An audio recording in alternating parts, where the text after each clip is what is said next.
Hello and welcome to the MHR podcast. I'm Andy. I'm Alice. Alice, it's been an exciting week for news, isn't it? I mean, it's been an interesting year for news anyway, right? There's a lot going on in the world. A lot of it's, there's a lot for people to process. A lot of this impacts businesses in different ways as well. Obviously, there's much larger humanitarian crises and conflicts going on in the world, which are much bigger than that. But one of the things that was announced last week, of course, was the UK general election happening in July, which sparks huge amounts of debate. It's a big thing for business because it also predicts a lot of unsurety, and businesses like surety. Absolutely. But obviously, it's also a huge topic point, and on all of these things, whether it's that or a Netflix show that's come out that everyone's watching and wants to talk about, a lot of these things filter into the office, right? Yeah. And these can turn into a broad range of discussions or debates that can go one way or another. And I thought we could talk this week about the importance of dealing with discussing politics in the workplace. Interesting. It's a tricky one, isn't it? Yeah, I think it will be a tricky conversation for us to have. But like you say, it trickles into the office, and whether it's a Netflix show or politics, it's going to be talked about. Yeah. But like you say, for businesses, especially this year, with it being so turmoil, I think people will be paying more attention to what's being said. Yeah. And there's always a risk, isn't there? Kind of where there are people with different views, of which they're all entitled to in one workplace or the same environment, sharing those views, it can lead to sometimes heated debates. It can lead to really educational, open discussions, which is really encouraged. Yeah, definitely. But it also highlights that, culturally within your workplace and your employee base, there are going to be people with lots of different backgrounds, views, perspectives, and that these need to be embraced in a positive way and enable an encouraging and open conversation, rather than something that takes is very side-based and ultimately can lead to conflict or disagreement. It is important. These can be HR issues without being an issue, if you know what I mean. Yeah. So I thought it'd be interesting to talk about, and I've been reading a few articles that talk about this, and what businesses should do or should consider if they are opening themselves up to discussing politics in the workplace.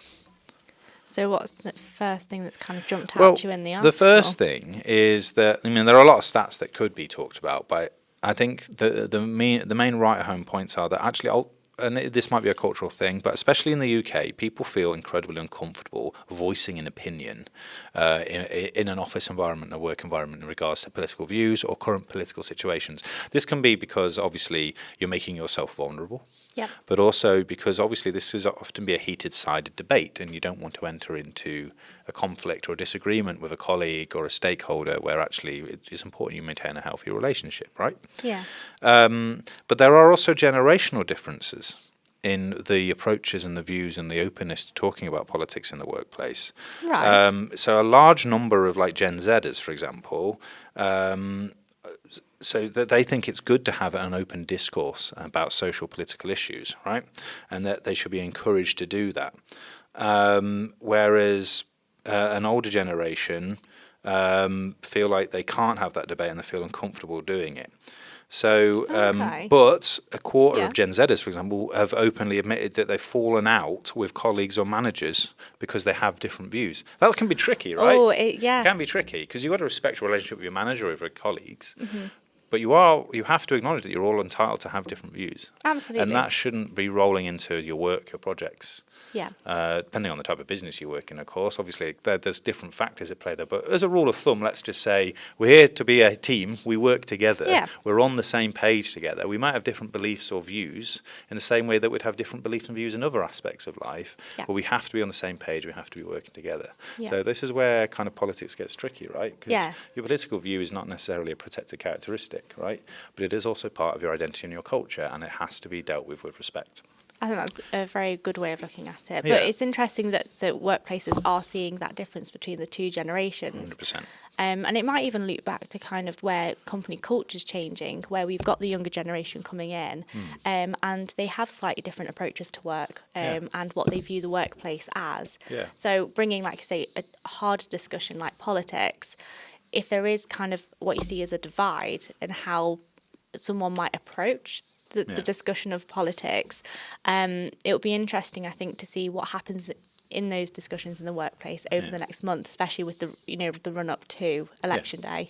So it seemed to me when I was looking at all this that you can't avoid these discussions, and it's obviously there is risk of these being an issues. But what I thought was, well, what can we do then? What can we do as managers or employers to help us understand how we can harness these situations and make them as positive as possible, or leverage them in a way that supports people, rather than us seeing as politics as a discussion as something that's difficult and that we should avoid. Because people clearly don't want to avoid it. They want to engage in these discussions. So let's make it positive. Yeah. So I did a bit of research. I used a bit of Google and the internet and all of these things. It's just made me sound really old and not a Gen Zer.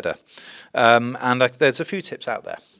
So the first one was, it sounds really simple, but or something that seems a bit alien. But if you want to have a conflicting debate, or you want to ask someone's opinion, or want to talk about something that you think is quite jarring, first thing to do is ask permission of a colleague. Would you be willing to talk about this? Right. That sounds really like a weird, stagnant way of saying it. It does a bit. It's not quite natural, I guess. It's not like, hi Alice. Do I have your permission to talk about this? You'd be like, that's a bit odd. But if you're actually going, I saw this on the news the other day, I found it interesting. Like, do you want to give your opinion on that? Is that something you're welcome to talk about? That seems a bit more natural. Getting into the conversation sort of thing. Yeah, so I guess you could approach it quite openly, saying, is this an okay thing for us to discuss? Exactly, because if I was like, Alice, actually, that's a really good point, but I don't know, I feel a bit uncomfortable talking about it. I don't know how I feel about it, and I feel kind of vulnerable talking about it, so I'd rather not talk about it. Yeah. That's a normal human conversation, right? Yeah, or just say, I'm not actually too sure. Yeah. And then you can change the conversation. But bringing up, I think, first instance, I think it gives them that person a little bit of warning to say, actually, we're 100%. going into a little bit of a challenging discussion. Yeah. But that could be applicable to other things in business as well. I'm sure a lot of HR teams have difficult conversations, and they will have methods of going into that discussion. I'd love to do that at Christmas when you've got like awkward relatives that you don't want to talk to, and they're bringing up stuff. You're like, I don't know if I agree with what you're saying. And we're like, can I just stop you there, because I don't feel talking about this, and actually it's not something I can contribute to, so we can move on. It would make Christmas and all those social things easier, wouldn't it? You'd be like, I'm going to stop you there, Nan, because I don't agree with what you're saying. Just simple things of recognising or encouraging as a manager that if colleagues are going to talk about something where they know they're going to disagree on, it's like, have those debates, but make sure all parties are comfortable with it, and ask that before you launch into something that might actually upset or spark off someone's emotions on it, if you like. Definitely. The other thing, it's very simple, but be informed, right?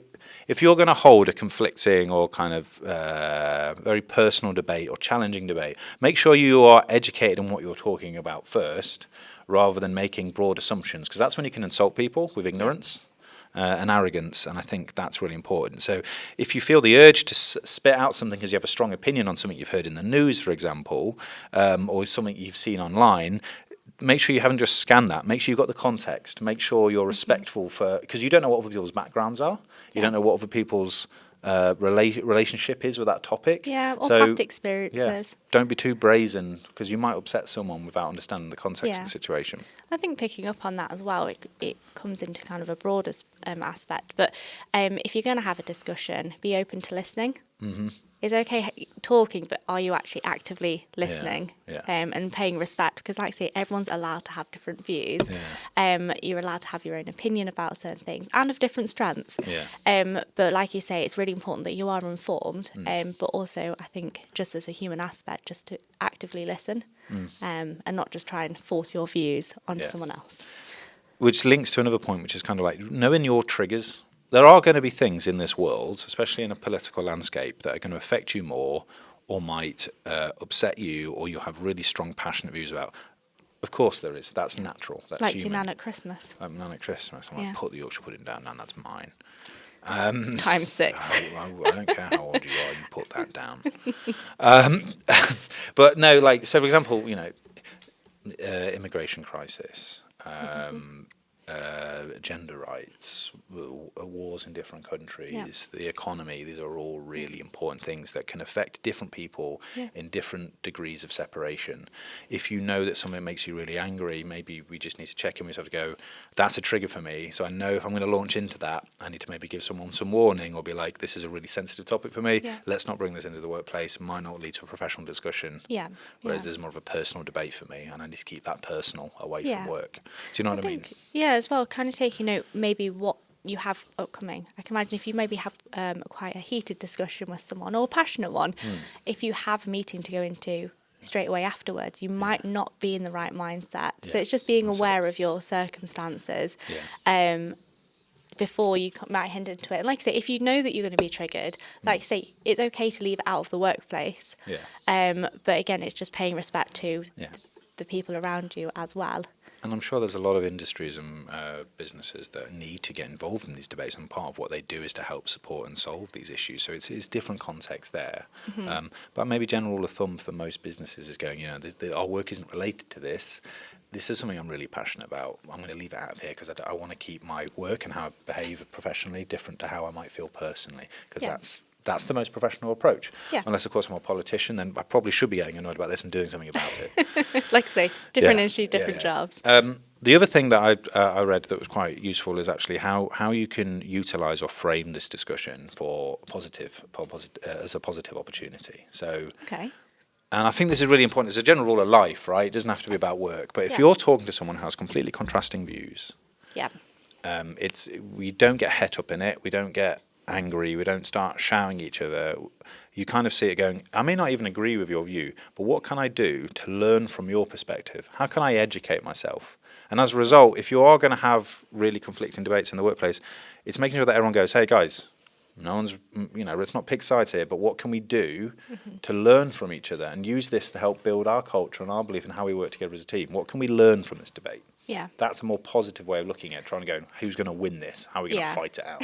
It doesn't help. Caveman ways. It's not conducive to like a nice team working environment. No, it's not. And it's a really important point to pick up on, because like you say, something like this subject, politics, it's not black and white, but in a positive light, there is a lot of learning that can happen, and probably there's a lot of learning that can happen in a team on an individual basis.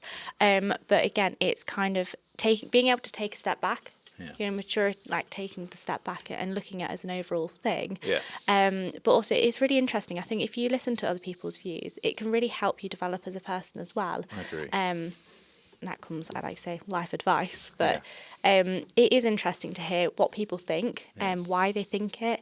Kind of, like I say, picking up on past experiences. And it's something that you can then take forward as well if you wanted to. Or it's just kind of picking up on that subject in that matter of time. And then you move on. We're all born in a goldfish bowl, right? Like, until we get out there. And sometimes the world of work is a lot of people's first exposure to like different views and political feelings on a lot of things, and actually that should be like, okay, this is different, I might not agree with it, or it might be a different opinion to mine, but I can learn about this. It's opening my world up to different perspectives, and that's a good thing, right? And we all have different perspectives. Would it be boring if we were all the same? Well, we'd definitely be all boring for all the same as me. We're definitely different. The other things were just simply like simple things. I don't stand for disrespect. You can have passionate views, but as soon as that passion or a heated argument turns into something which is probably derogatory or disrespectful to any kind of side, I think you've already lost your debate. And also, people shouldn't stand for that. And it's just making it kind of going, I understand that you're passionate about this. I know this is a hot topic for you, but can I just stop you there? Because I don't think it's constructive that we criticise in this way. We need to have an open and encouraged debate. So let's not stand for that. Because also, you're at risk of offending people that might be from different backgrounds or contexts from you, that this isn't, that's not a positive discussion to be had. So you're kind of saying, even if you've agreed to go into the discussion, it's okay to actually say, I've had enough. Yeah, we need to put a line there now. Put a pause, because it's not actually helping anything, but also, let's be a team here, right? Yeah, definitely. And then also simple things like, this is interesting because it's out of the workplace. Now we're talking about social media, right? Oh, okay. Lots of people use social media, right? Now, there are different platforms that are recognised for different uses. I know everyone uses Facebook or Instagram or Twitter or X, or all of this TikTok stuff. Now. TikTok now, sorry, Grandad, get in your box. But LinkedIn is obviously used in a business context, and I know it's got really good practices for just keep this about work and stuff. But as soon as you start holding debates or your own political views on social platforms where you may show your colleagues, managers, etc., you've got to be able to remember that you're not really off the clock on social media. You might not be working, you might be out of hours doing your own thing, but that's still perceptions in other people's lives that you're creating that you work with. So that's going to come back round. So just be very conscious of what you're sharing your beliefs and your views what to, you're liking. and who is engaging with that in your world of work. It's really important.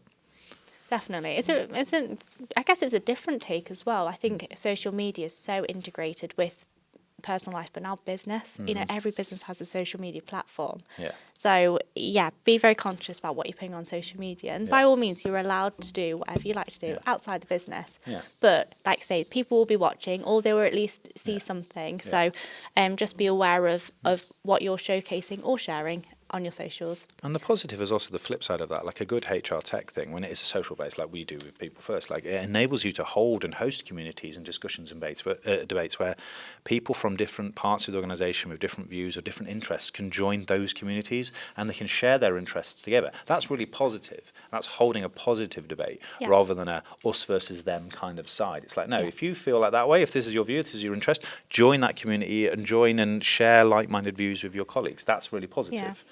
And it's learning as well. I know that one that started up recently that I've joined, it was sharing about a religion actually, and it was literally just want to know more facts about this religion. And I thought, do you know what? I've never at school it was a certain kind of that they looked at, and I thought, why not? Yeah. So now I'll follow it, and they literally just post facts. But for me, it was Educational. learning. Educational. Yeah. Nice. And that's great. When I think a work community or a culture can start educating themselves from different perspectives, I think that just enriches the culture, right? Yeah, definitely. Really important. It probably builds a lot stronger culture than you think. Yeah, I think so. Yeah. And it makes you feel like you can just share these things. It becomes a bit more inclusive. So yeah, I feel like we've had a healthy debate on politics.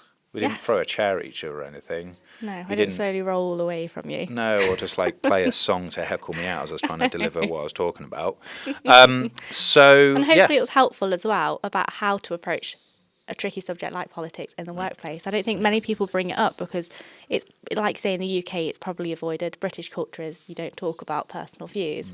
But the younger generation definitely are more open to having those discussions and conversations. So it's probably expected that it will start trickling in, especially in the next few weeks. Yeah, I think so.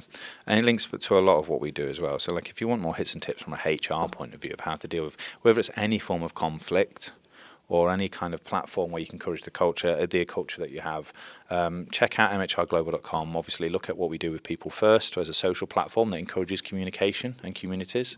But also, we have HR checklists on our website and our Knowledge Hub as well, which help you go, this is how you can deal with different things. This is what you should look for, check for, how we can help. So, yeah, do check out our stuff on our website.